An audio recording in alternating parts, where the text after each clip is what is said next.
Hey, everybody. Welcome back to the Passive Buddies podcast. And today's episode is probably the question everybody asks. How can I work less but earn more? Now, today it's going to be super exciting because that's the dream, isn't it? Like, no one wants to work hard. Yeah, you've got to do a little bit, but everybody wants to earn as much money as possible to do as little as possible. Am I right? Yeah, I mean, I'm lazy, and I would rather experience life more than having to sit behind a desk and working from home. Even though I'm working from home, and I can take the time off and do whatever, it's definitely always a good thing when you're able to make more money and work less. Most definitely. And it's like it's crazy, isn't it? Because in the online world, you can massively increase your per hour rate compared to what you would in a 9 to 5 just by doing a couple of hacks. Like it was quite interesting, even at my corporate job years ago. I actually got it to a system where effectively I was working 3 hours, maybe 4 hours a week, and literally getting paid for the full week, and I was on a day rate. Just by using some of these little hacks. So it definitely works even in your corporate job as well as your online business. So it's definitely an episode worth going for. Should we start? Yeah, let's do this. Yeah. Okay. So I think pricing comes into it. So in terms of like how much you actually value your time and then exactly how much you charge for it. Like I could do the same job for two different people and charge $50 an hour, or I'll charge $150 an hour, or like again, day rate or project based. So increasing your rate sounds so simple, doesn't it? But increasing your rate actually like it gets you the same amount of time working, but gets you more money. Have you ever sort of come across that in the past for yourself? Oh yeah, definitely. I mean, and I feel like if you charge more, you definitely get a higher caliber of client or customer, and they're I find that if you're charging more, people respect your time more, and they're not asking you for every little thing. They typically, if they're able to afford it, they typically have things going for them already. They're not someone new, so you kind of price out the tire kickers also, and so it's a less headache. There's less stress, and you're able to provide a higher quality product because you're being paid more. So you can hire more people to do things. You can bring in extra resources because you're able to afford them, and you're able to just provide a better quality product. Typically, if you're charging more.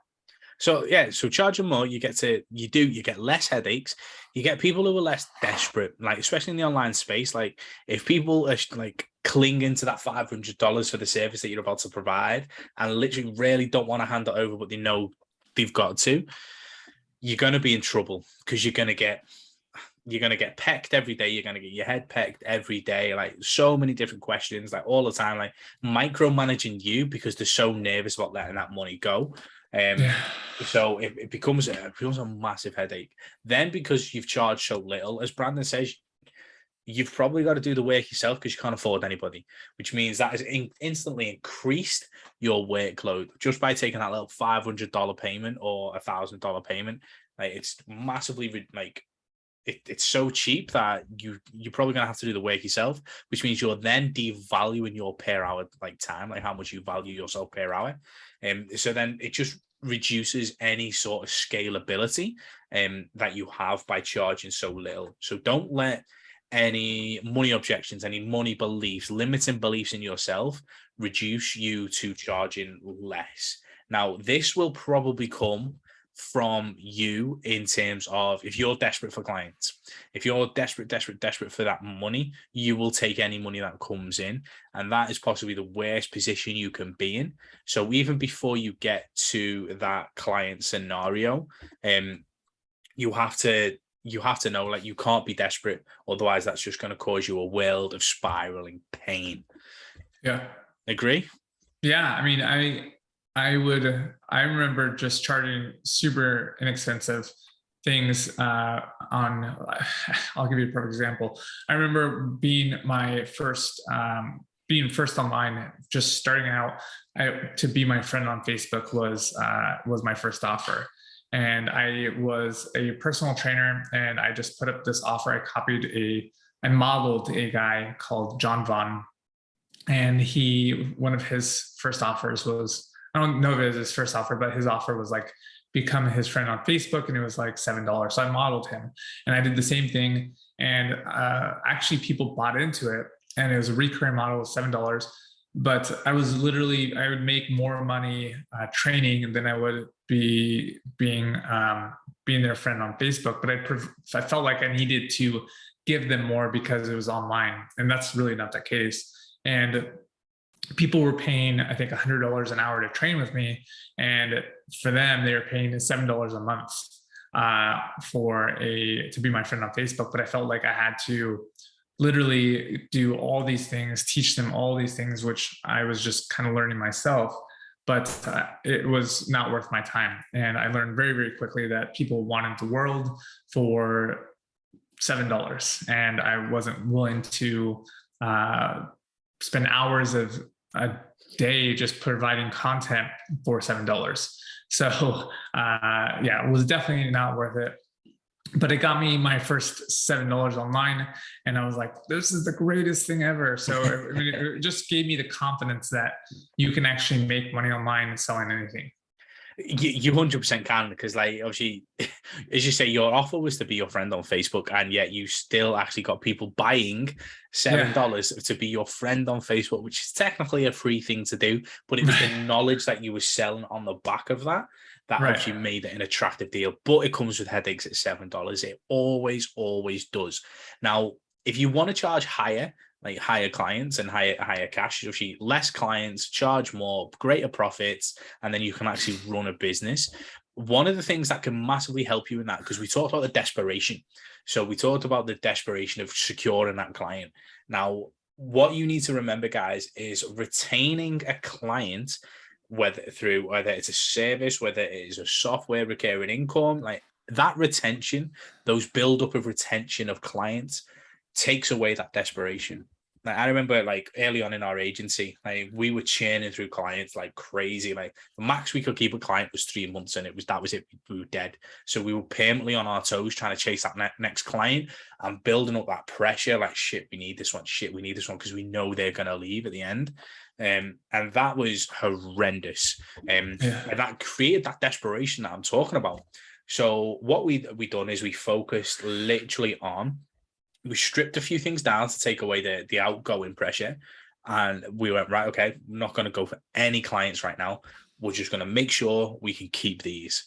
And what we've done is we switched from lead generation to retention, and our business got so much easier.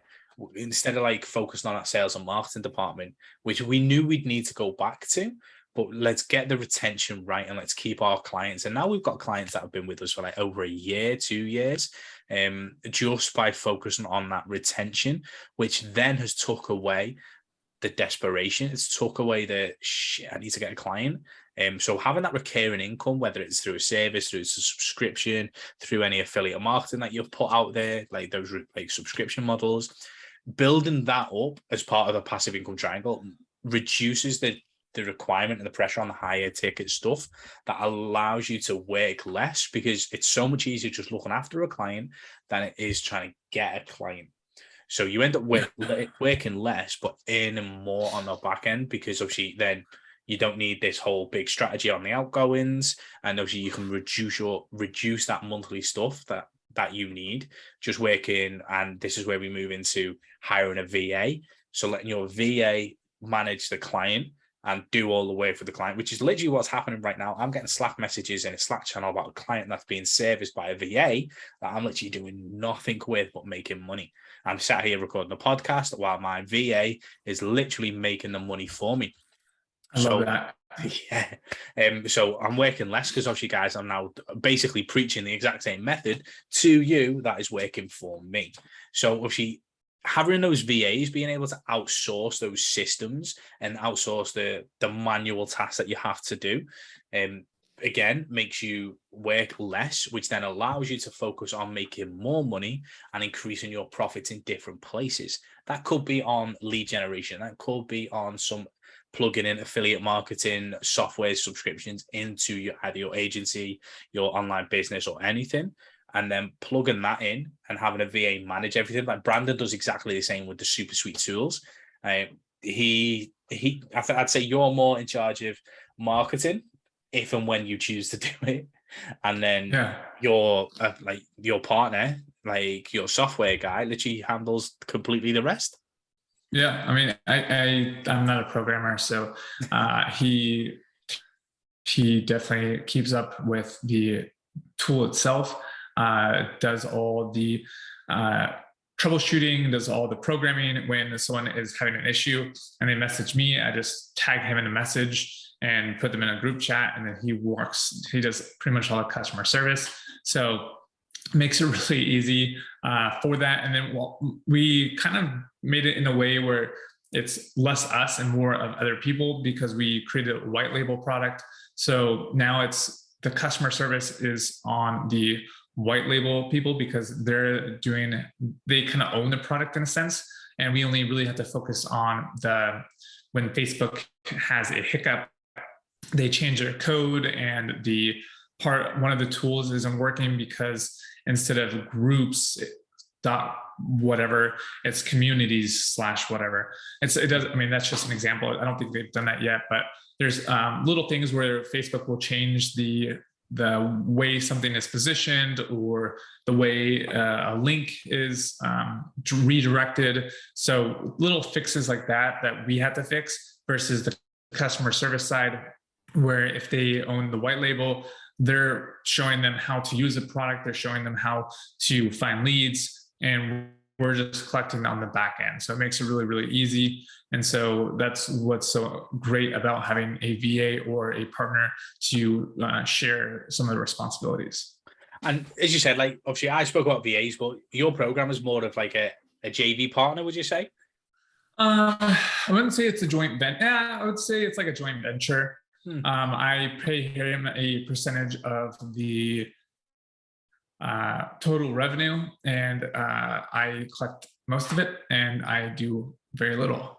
And so it just allows me to grow the business and work on the business instead of working in the business. Because if you're being able to grow the business, then obviously you can make more, versus having to waste time doing customer service, waste time programming, things that are not income producing tasks.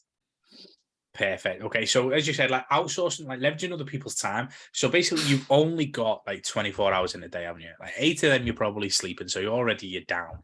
And then you've got your own life to deal with as well. Right. So having that amount of hours, if you can then leverage it with VAs or joint venture partners, you are then working less, which then gives you the opportunity to scale and make more. So in terms of your own time and having your own time, like how do you manage your time to still work less? Now, for instance, like we've got a schedule, me and Brandon, every Wednesday for 4 a.m. for him, 10 a.m. for me. We sit down and we record six podcasts. So we literally know now, like, and we publish 3 a week. So we can do 2 weeks worth of podcast work in literally a few hours.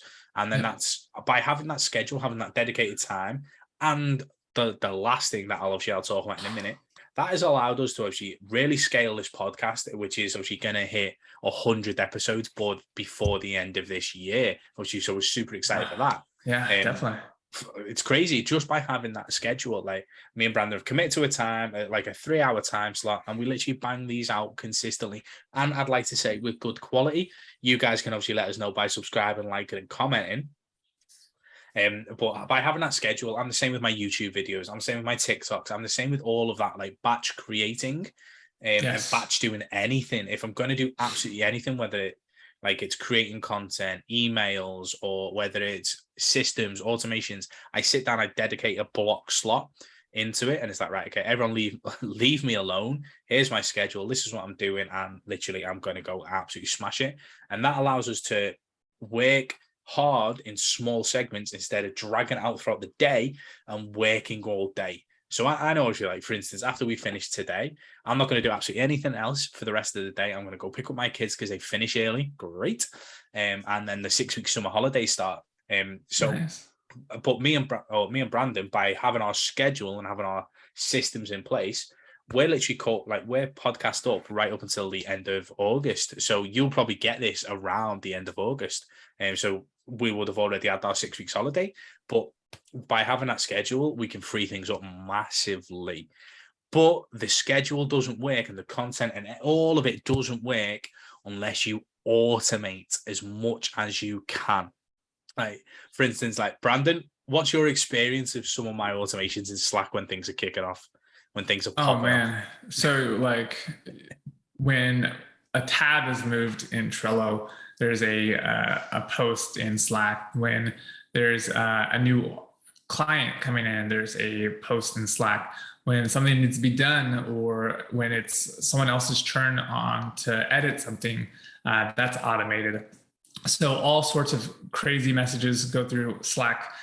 So I had to shut off those notifications, and so and it's just for me, it's a distraction, but for him and his VA team, it's an amazing tool because you're able to automate a lot of the tasks that would take up time. I mean, each of those, think of it, every time you move something and then you have to go to another thing and send a message to someone or update something, all that can be automated. And if you have to do that for 100 tasks, that's a lot of time that you're wasting sending messages to different people. You can all automate that through different platforms. And I think that automation is a great way to buy back your time. Even though it takes maybe a couple hours to set up, it's going to, in the long term, it's going to save you hours or even days in time.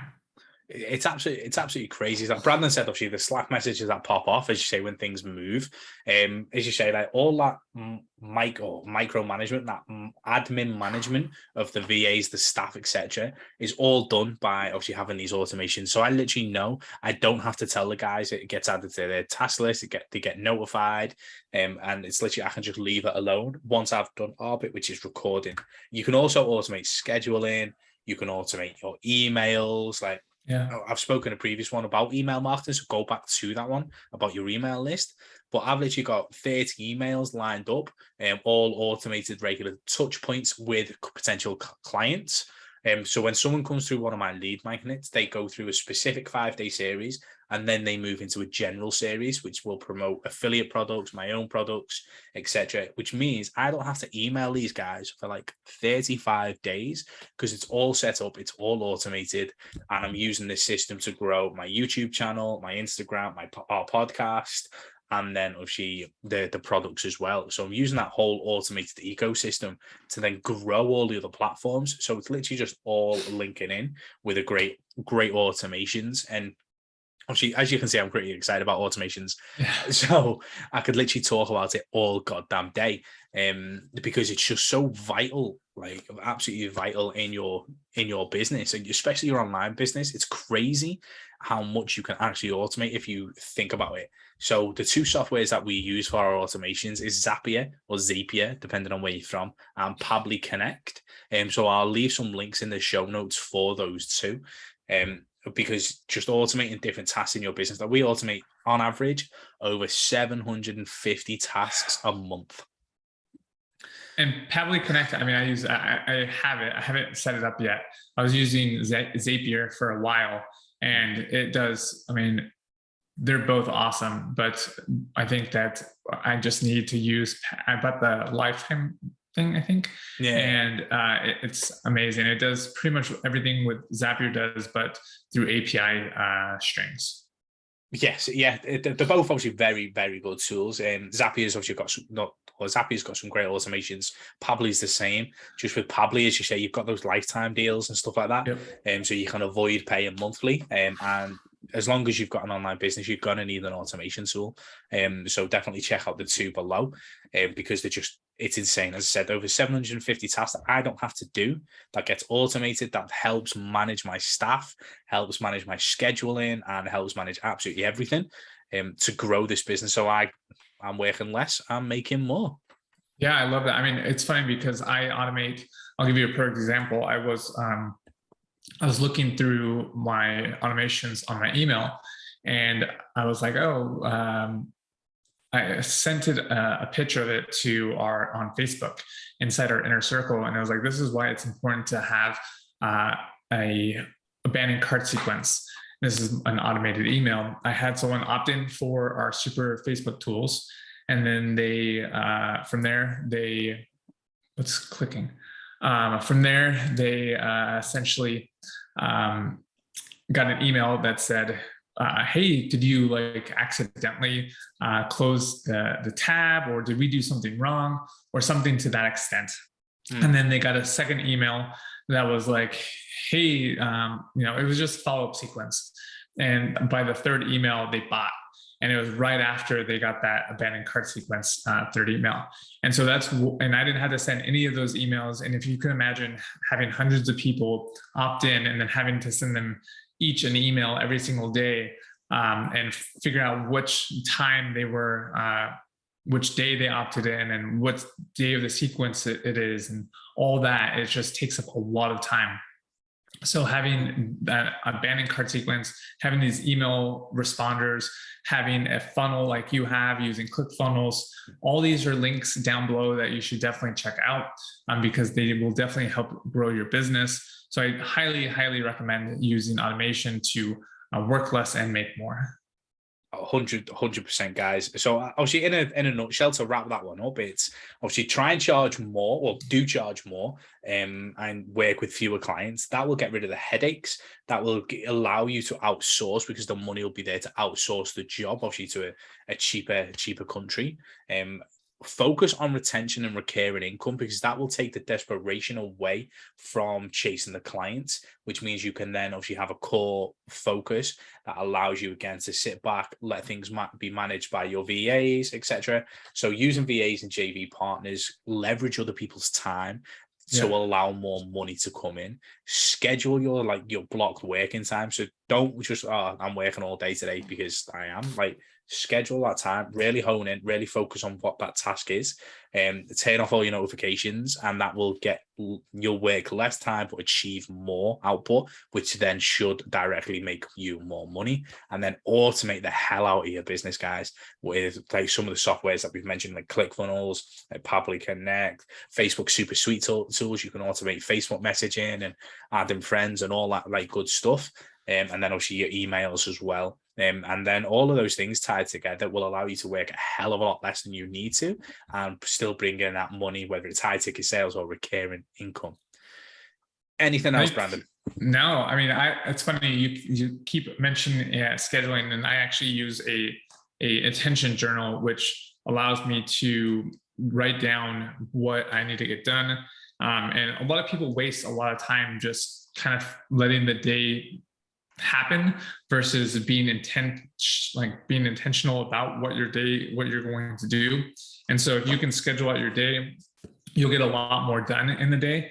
And if you have like 3 goals and you take them and you break them down into smaller tasks, and if you can automate those tasks, great. If you can break those tasks down even further, so you can just focus on the important tasks that are revenue generating, then that's the best way. And then obviously you can just really see what you can automate, see what you can't, and then focus on the day and just kill it.